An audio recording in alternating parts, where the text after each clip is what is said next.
Back. Ranking member has a unanimous consent request. Thank you, Mr. Chairman. Since the majority is having this hearing on California fires without the participation of members who represent the Palisades and Eaton, I seek unanimous consent to enter statements from Representatives Chu and Sherman into the record. Without objection, we now recognize the gentleman from North Carolina, Mr. Harris. Thank you, Mr. Chairman. And I think we're all here trying to learn more about how to prevent these situations from developing in the future.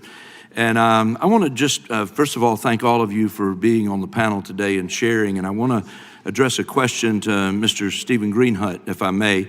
Recently, areas in my own home state of North Carolina that were devastated by Hurricane Helene are now dealing with wildfires ourselves. Unfortunately, in the last couple of weeks, the aftermath of the storm's destruction has been providing fuel for these fires. And I want to talk for a moment about the concept of utilizing controlled burns to mitigate wildfires. I know there are prescribed burn projects that happen in my district, and I think it's important that they continue, but it's my understanding that implementing prescribed burns has become more difficult due to the regulations in California. And Mr. Greenhut, are there significant barriers that exist in California to exercising these prescribed burns? And if so, what are they?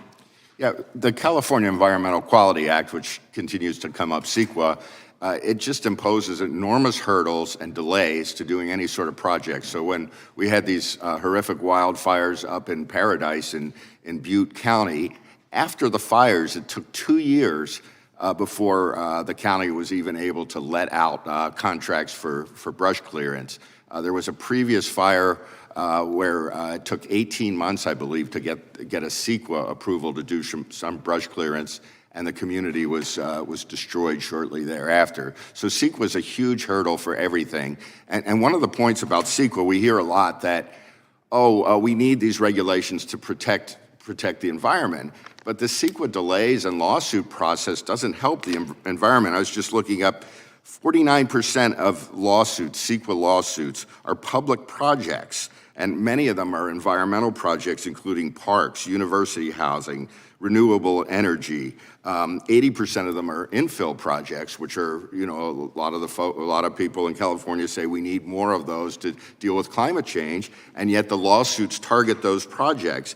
And 64% of the lawsuits are from associations such as unions without having which don't have a history of environmental activism. So in other words, they use them to secure wage concessions. So is this helping the environment? And if we're slowing prescribed burns and brush clearance, and we've done very little. We're supposed to do about, according to CAL FIRE, about 1 million acres of clearance a year on federal and state land, and have been doing around 125,000 acres a year. And the governor said we need to do more of it. It's just we haven't seen more of it, and so yes. Well, and that was going to be a follow-up question. I understand that Governor Newsom publicly committed to step up the rate of mechanical thinning and prescribed burns in order to clean up the excessive fuel in the forest. And again, I'll just ask you, has Governor Newsom followed through on that commitment at this point?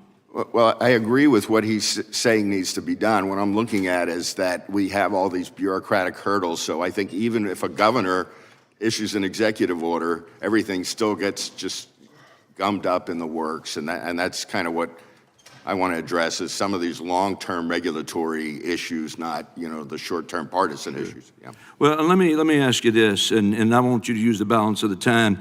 If you were in charge of setting policy related to forest management and prescribed burns, what changes would you make?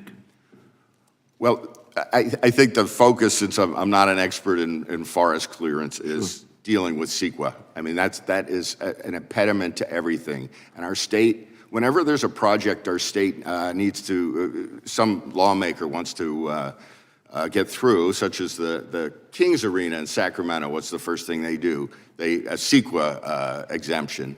State has offered CEQA exemptions on different high-density housing projects. I agree with that. It's just that we need to do it in a far-reaching manner so that all sorts of projects are spared the delays, the added costs, and often developers don't even, and public agencies don't even propose projects because they know it's going to lead to lawsuits and years of litigation and higher costs.